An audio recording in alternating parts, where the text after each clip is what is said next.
আপনি সালাত আদায় করুন। 2 আপনি কুরবানি করুন।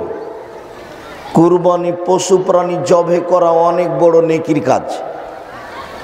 আকিকা কিন্তু নেকির কাজ নয়। আকিকা হচ্ছে বাপের জিম্মেদারি। আকিকা দিয়ে নেকি পাওয়া যাবে এ কথা নয়, কুরবানি করে নেকি পাওয়া যাবে। এই জন্য কুরবানির পশু হতে হবে সুন্দর, মোটা তাজা, দাঁতওয়ালা। আর আকিকা একটা হলেই হলো কানা খোড়া 7 দিনের দিন।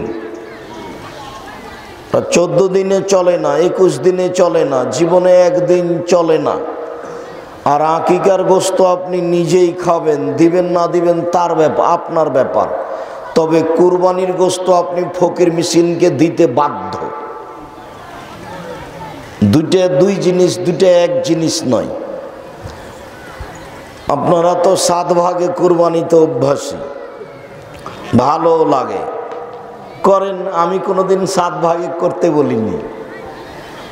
জাতির কাছে আমার পক্ষ থেকে বলা থাকছে, আমি কোনোদিনই 7 ভাগে কুরবানি করতে বলিনি।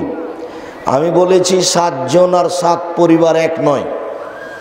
যা হাদিস আছে তা 7 জন, আবার সফরে 7 পরিবারের পক্ষ থেকে একটি গরু কুরবানি করার কোনো হাদিস আমার এই 20-22 বছরের চূড়ান্ত তদন্তের অভিজ্ঞতাতে আসেনি।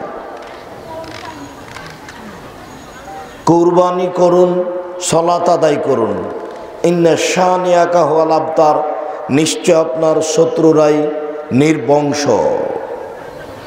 আপনি কেন নির্বংশ হবেন? এই 3টি আয়াত বিশিষ্ট একটি সূরা, 3টি আয়াত রয়েছে। সূরা ওকেই বলা হয় যাতে অন্তত 3টি